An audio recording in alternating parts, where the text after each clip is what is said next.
ada upaya untuk membungkam kebebasan berpendapat, kebebasan berekspresi, dan sikap kritis dari masyarakat sipil, dan sekaligus mempersempit ruang demokrasi. Ini yang paling berbahaya. Memang podcast ini menjadi sarana ruang publik untuk melakukan diskusi terbuka dan itu tentunya dijamin oleh undang-undang. Apakah ada batas, ada parameter atau guidelines mana yang diskusi, mana pula yang pencemaran nama baik? Tidak, dia hanya mengacu pada bunyinya undang-undang, Bu. Bunyinya undang-undang itu apabila seseorang menebarkan kebencian pakai IT dan sebagainya itu nggak peduli itu di podcast atau itu di mana di televisi atau di apalagi lah mekanisme yang pakai digital itu hanya yang dilihat hanya tindak pidananya, itu tidak terlihat pada apakah ini podcast atau bukan, sehingga ini ranah pidana atau boleh apa tidak.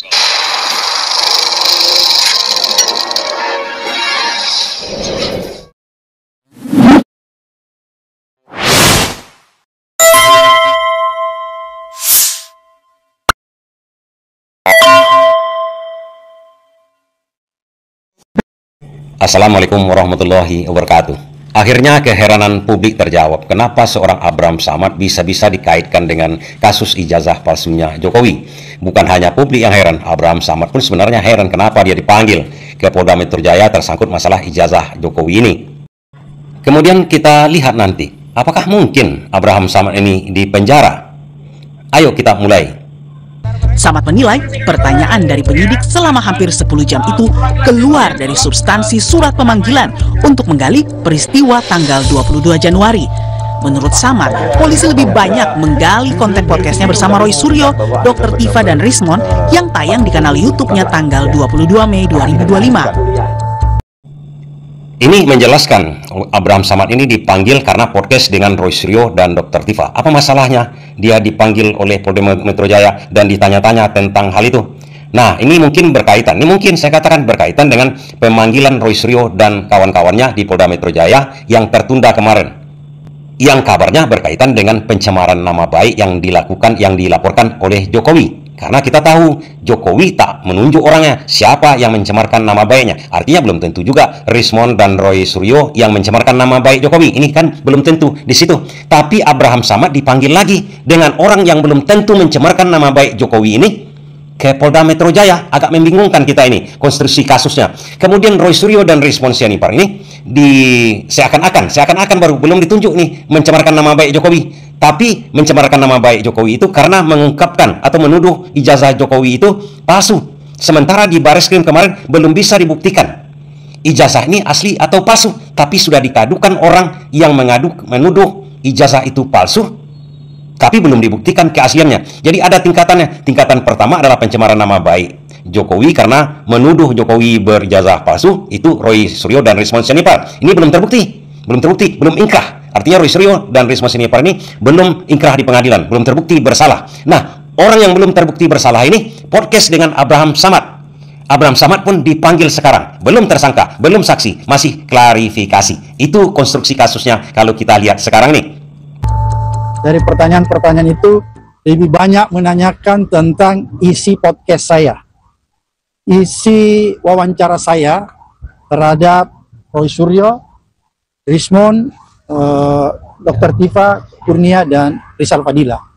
Ada upaya untuk membungkam kebebasan berpendapat, kebebasan berekspresi, dan sikap kritis dari masyarakat sipil, dan sekaligus mempersempit ruang demokrasi. Ini yang paling berbahaya.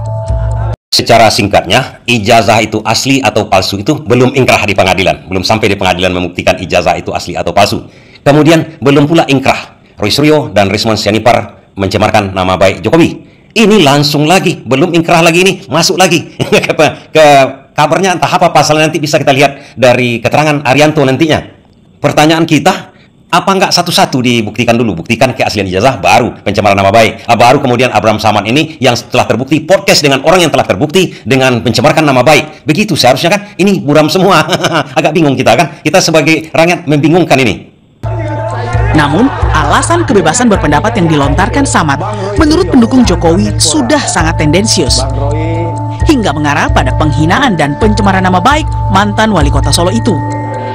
Demokrasi itu sah-sah saja, Bang Tifal, tak sepanjang demokrasi itu ya tidak mencemarkan seseorang. Itu yang pertama. Yang kedua adalah kalau kita berbicara demokrasi, Pak Insinyur Joko Widodo ini kan korban dari ujaran kebencian, korban dari fitnah, korban dari tindakan-tindakan di mana beliau dilecehkan betul. Kalau menurut saya beliau dilecehkan betul. Oke. Memang kalau dilihat selintas itu Jokowi dilecehkan. Tapi kalau untuk kasus Abraham Samad agak bingung kita. Kapan dia melecehkan Jokowi? Apakah podcast dengan orang yang belum terbukti mencemarkan nama baik, yang dimana orang yang katanya diduga mencemarkan nama baiknya belum juga dibuktikan bahwa tuduhan dia itu benar atau salah? Karena ijazah itu kan belum dibuktikan. Jadi ada tingkatannya. Ijazah dulu, kemudian Roy Suryo, kemudian Abraham Samad. Setelah Abraham Samad nih, bisa-bisa yang lain ada lagi di atas itu kan? Atau kita coba dulu, bagaimana cerita sebenarnya ke Abraham Samad ini? Kok bisa juga dia dipanggil? Kan heran kita kan? Kalau kemarin aja kita heran dengan Pak Jokowi yang tidak menunjuk orangnya. Karena itu sifatnya pencemaran nama baik itu adalah pasal 311 dengan 310 KUHP. Di mana itu adalah pencemaran nama baik, harus ada pelapornya. Dan ditunjuk juga siapa yang dilaporkan, ditunjuk orangnya. Dan yang merasa tercemarkan itulah yang mengadukan. Karena itulah dinamakan delik aduan. Sebagai terlapor, belum sampai pada hanya saksi ya, belum sampai pada tersangka atau apa dan sebagainya. Nah, penyidik di dalam tahap klarifikasi ini sebetulnya dia pasti akan menanyakan dari bahan-bahan yang sudah dilaporkan oleh pelapor kepada penyidik. Dalam hal ini yang melaporkan bukan laporannya Pak Jokowi yang terkait dengan Pak Abraham Samad ini. Kan di sana kan ada 6 laporan itu yang dari Pak Jokowi, dan kemudian ada lagi dari pendukungnya Peradi Bersatu atau dan sebagainya itu yang ada di laporan tersendiri. Isinya itu kalau yang dari Pak Jokowi itu isinya adalah pengaduan sebagai penghinaan ya, pencemaran nama. Tapi kalau mereka ini bukan pencemaran, karena itu bukan delik aduan yang disampaikan, tetapi delik ujaran kebencian. Mereka sebagai pendukungnya Pak Jokowi merasa keberatan karena diprovokasi Pak Jokowi itu diprovokasi rakyat supaya membenci pada dia, sehingga terjadi pembelahan antara yang mendukung dan yang menohok itu kan. Itulah makanya mereka melaporkan bukan sebagai pengadu tapi sebagai pelapor biasa. Makanya Polda Metro itu menanggapinya. Kebetulan ini menanggapinya digabung sama-sama ini antara laporannya Pak Jokowi dengan yang itu, yang tapi Pak Arianto, nah, berdasarkan kata penasihat Kapolri ini, Pak Arianto ini, Abraham Samad itu dipanggil karena melanggar, kalau saya kaitkan ini, melanggar pasal 28 ayat 2. Ini adalah pasal penghasutan.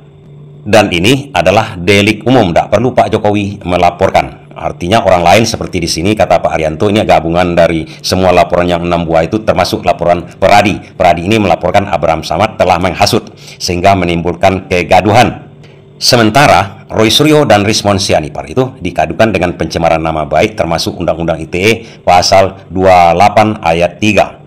Tapi yang jelas sekali, Roy Suryo dan kawan-kawannya dilaporkan dengan pasal 310 dan 311, di mana ancamannya sama dengan ancaman hukuman kepada Sylvester kemarin, yang sudah ingkrah 1,5 tahun. Itu kira-kira hukumannya. Artinya kalau di sini Roy Suryo dan Rismon Sianipar dikenakan dengan pasal 310 dan 311 itu, dia tidak perlu ditahan. Tidak ada kewajiban, tidak ada hak penyidik untuk menahan dia. Tapi kalau yang dituduhkan kepada Abraham Samad ini 28 ayat 2, karena ancamannya di atas 5 tahun, Abraham Samad bisa ditahan. Artinya cabang dari masalah pokok kita, pohon pokoknya sekarang masalah itu kan isu ijazah palsu. Jadi ijazah palsu atau asli belum dibuktikan. Nanti dibuktikan di pengadilan, kan begitu kata pengacara dari Pak Jokowi. Kemudian ini orang sudah ditersangkakan, belum tahu asli atau palsunya, udah mau dipanggil ini Roy Suryo dan Rismon Sianipar. Tapi Pak Jokowi kan tidak berani melaporkan nunjuk orang, dia nunjuk peristiwa. Ini sudah mau dilaporkan, kira-kira ini mau jadi tersangka lah.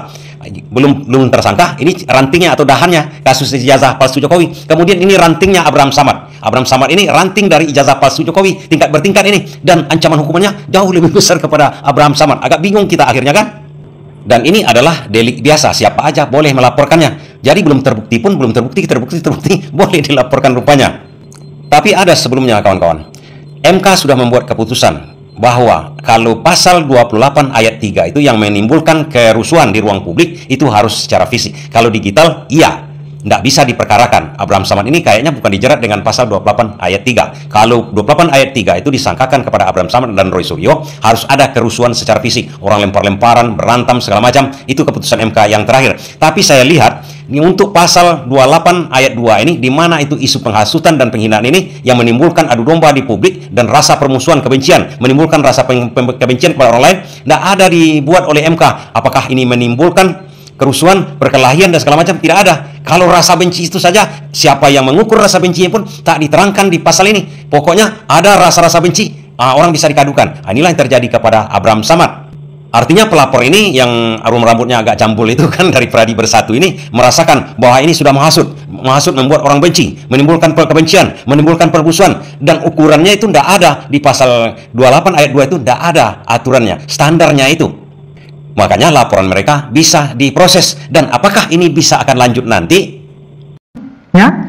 Terkait dengan pemanggilan dan juga pemeriksaan terhadap Abraham Samad ini, ada unsur mens reanya, ada unsur niat jahatnya? Menurut ya, jadi gini, ini kan sekarang lagi dipanggil sebagai saksi, ya. Ya, dipanggil sebagai saksi itu, tapi di sana pasti Pak penyidik sekarang sudah mengantongi keterangan-keterangan dari apa yang melapor. Yang melapor pasti menuduh bahwa ini ada sengaja Pak Abraham gini. Ya, kira-kira tuduhannya ikut menyebarkan lah, karena bukan dia yang menyebarkan itu kan Roy dan kawan-kawan itu kan. Tapi Pak Abraham Samad ini memfasilitasi dengan podcastnya itu sehingga ikut menyebarkan. Kira-kira itu anunya, deliknya yang dikenakan. Tapi kemudian dari data-data yang ada ini, maka penyidik akan manggil Pak Abraham Samad. Apa benar ini podcast ini milik Anda? Makanya tadi kan ditanya podcast itu apa, lama dan sebagainya. Penyidik itu memang kayak gitu caranya. Dia akan menggali selengkap-lengkapnya itu, Bu. Gitu. Nah tadi sebenarnya Pak Abraham Samad, misalkan dia keberatan dengan pertanyaan, dia tinggal jawab ini aja, tahu apa enggak. Kalau nggak tahu jawab ya tidak tahu. Itu mesti. Tapi begini, kalau kita bicara soal podcast, sekarang kan juga memang podcast ini menjadi sarana ruang publik untuk melakukan diskusi terbuka, dan itu tentunya dijamin oleh undang-undang. Apakah ada batas, ada parameter atau guidelines mana yang diskusi, mana pula yang pencemaran nama baik? Di dalam KUHP, Bu, yang dijadikan dasar oleh penyidik untuk mencari apakah ini unsur pidana apa tidak, dia hanya mengacu pada bunyinya undang-undang, Bu. Bunyinya undang-undang itu apabila seseorang menebarkan kebencian pakai IT dan sebagainya itu nggak peduli itu di podcast atau itu di mana di televisi atau di apalagi lah mekanisme yang pakai digital itu hanya yang dilihat hanya tindak pidananya itu, tidak terlihat pada apakah ini podcast atau bukan, sehingga ini ranah pidana atau boleh apa tidak itu. Nah itu untuk menentukan itu kan sekarang masih debatable itu. Oleh karena itu penyidik pasti akan tanya saksi ahli yang di bidang IT, apakah kalau Pak Abraham Samad itu ngomong di situ di dalam podcast itu kemudian ini apakah ini termasuk di dalam undang-undang yang didalilkan di dalam undang-undang ITE tentang ujaran kebencian itu apa tidak, termasuk juga menimbulkan perpecahan. Itu nanti pasti ditanyakan pada saksi ahli dengan data-data yang ada dari rekaman jejak digital. Oke. Itu jadi apa yang direkam oleh Pak Abraham Samad itu pasti akan ditayangkan saksi ahli yang akan menilai ini masuk unsur pidana apa tidak gitu. Nah, nanti kalau saksi ahli mengatakan masuk, ya pasti dia akan dilanjutkan dengan menjadi penetapan tersangka atau apa. Tapi kalau tidak, pasti ya dia akan digugurkan hanya sebagai saksi. Baik. Dari keterangan penasihat Kapolri ini bisa kita simpulkan bahwa pasal yang akan dikenakan kepada Abraham Samad itu adalah pasal 28 ayat 2 Undang-Undang ITE, di mana itu tidak dikoreksi oleh MK. Yang dikoreksi oleh MK masalah kerusuhan pasal 28 ayat 3. Yang pasal 28 ayat 2 ini tak pernah dikoreksi oleh MK. Artinya ini suka-suka aparat, suka-suka orang untuk menerjemahkannya. Tergantung berapa rasa kebencian yang ditimbulkan oleh penghasutan yang dilakukan oleh seseorang. Bisa saja ukurannya sesuai dengan, ya tergantung masing-masing lah. Ini rasanya sudah menghasut, ini sudah menimbulkan pecah belah, rasanya sudah menimbulkan kebencian, jadi bisa ditersangkakan. Itu satu hal. Namun kita bisa melihatnya, itu akan diperlukan keterangan-keterangan ahli, dan kita berharap ahli-ahli yang akan didatangkan untuk perkaranya Abraham Samad khususnya ini, itu adalah ahli-ahli yang benar, yang memang mengedepankan keadilan, bukan hanya sekedar ingin mentersangkakan orang lain. Karena di sini bisa juga sepertinya barisan Jokowi itu rasa-rasanya bisa juga dikadukan dengan pasal ini, karena sudah menimbulkan kebencian kepada pendukung Abraham Samad. Abraham Samad mungkin Roy Suryo juga banyak pendukungnya. Nah, mereka dengan mentersangkakan Abraham Samad yang notabene adalah penjabat juga dulunya sama dengan Jokowi, apa bisa juga mereka dikadukan nanti dengan pasal 28 ini? Dan apakah akan diproses juga oleh kepolisian? Atau kita pertanyakan dulu, apa tidak dibuat dulu satu-satu? Diselesaikan dulu masalah ijazah Jokowi ini asli atau tidak? Ini kan bingungnya kita, asli atau tidaknya nanti di pengadilan dibuktikan. Lah, sekarang dibuktikan keasliannya itu. Kenapa harus dibuktikan sekarang? Agar bisa memenjarakan Roy Suryo. Kalau tidak dibuktikan keasliannya dulu, belum bisa memenjarakan Roy Suryo.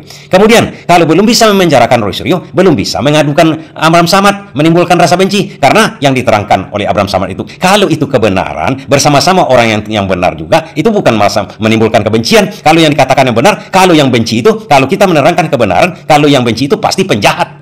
Udah pasti penjahat. Kita memberikan ilmu, kita menerangkan kepada masyarakat dan menganggap itu ujaran kebencian. Itu berarti yang menganggap itu adalah pembenci, itulah menimbulkan kebencian. Misalnya kita menerangkan bagaimana pencurian itu tidak bagus, perampokan itu tidak bagus, korupsi itu tidak bagus. Kita terangkan seperti itu. Kemudian kita dituduh menyebarkan kebencian. Orang itu sebenarnya menyebarkan kebencian. Dia yang memang bajingan lah kan. Hanya orang-orang itu yang tersinggung. Hanya orang-orang itu yang akan menuduh orang yang menerangkan tentang kejahatan agar tidak berbuat kejahatan, menuduh orang itu yang menimbulkan kebencian. Orang itu yang menghasut untuk menyebarkan kebencian. Kan begitu. Jangan ujuk-ujuk. Ini ditersangkakan dulu, nanti dibuktikan di pengadilan. Kan bingung kita. Jadi kasusnya sudah melebar-lebar kemana-mana. Siapa sebenarnya yang menimbulkan kebencian? Harus diuji lagi. Makanya itu butuh ahli-ahli nanti. Kita berharap ahli-ahli ini adalah ahli-ahli yang bukan seperti ahli yang menghukum Tom Lembong. Terima kasih.